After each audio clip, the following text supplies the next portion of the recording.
Promo Tamil viewers எல்லாருக்கும் வணக்கம். இந்த வீடியோவில் சிறகடிக்க ஆசை சீரியல்ல அடுத்து என்ன நடக்க வாய்ப்பு இருக்கு அதை பற்றி தான் டீட்டெயிலாக பார்க்க போகிறோம். முதல் நடக்குதுன்னா, அண்ணாமலையோட மொத்த குடும்பமே மனோஜ் புதுசா வாங்க போற வீட்டுல 2 நாள் தங்குறதுக்காக போறாங்க. அந்த வீட்டோட பிரம்மாண்டத்தை பார்த்தோன்னா விஜயாக்கெல்லாம் ஆச்சரியத்துல வாயை பொழக்குது. ஆஹா ஓகம்னு சொல்லிட்டு மனோஜை பாராட்டுவாங்க, மனோஜை புகழ்ந்து தள்ளுவாங்க. லாஸ்டா அந்த வீட்டுக்கு ரோமையான்னு பேர் வேற வைக்கிறாங்க.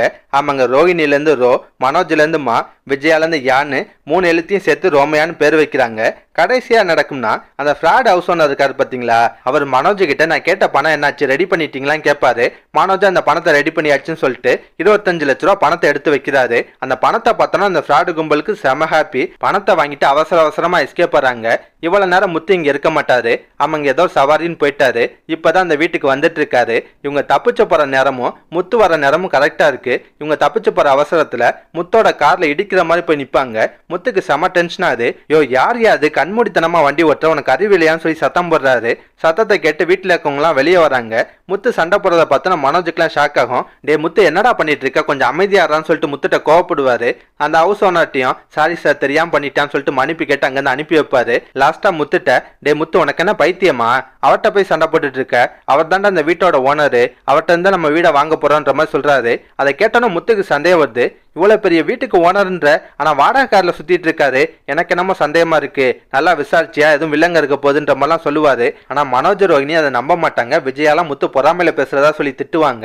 இருந்தாலும் முத்துக்கு வந்து சந்தேகம் போக மாட்டுது.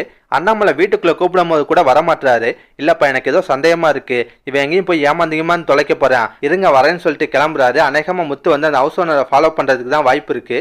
என்ன நடக்கும்னா, முத்து வந்து அந்த ஹவுஸ் ஓனரை ஃபாலோ பண்ணி அவர் ஒரு ஃப்ராடுன்றதை கண்டுபிடிச்சிருவாரு. மனோஜை ஏமாறாமலும் தடுத்துருவாரு. ஆமாங்க, மனோஜ் கொடுத்த 30 லட்ச ரூபா பணத்தை அவங்கள்ட்ட இருந்து திரும்ப வாங்கிடுவாரு. இருந்தாலும் அந்த பணம் திரும்ப மனோஜுக்கு போறதுக்குலாம் வாய்ப்பு இல்லை. ஏன்னா இந்த சம்பவம் நடக்கிற டயத்துல தான் ஜீவாவும் இந்தியாவுக்கு வரப்போறாங்க.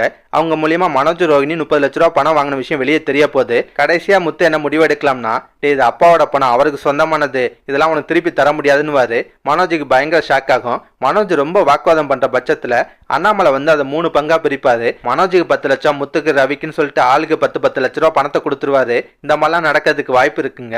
இதெல்லாம் பத்தி உங்க கருத்தை மறக்காம கமெண்ட்ல சொல்லுங்க. இந்த வீடியோ பிடிச்சுன்னா ஒரு லைக் தட்டுங்க. நம்ம சேனல் ப்ரோமோ தமிழ் சப்ஸ்கிரைப் பண்ணலாம், ப்ளீஸ் கை சப்ஸ்கிரைப் பண்ணிக்கோங்க. நான் உடனே சீரியல் அப்டேட் கொடுத்துட்டே இருக்கேன். Bye guys.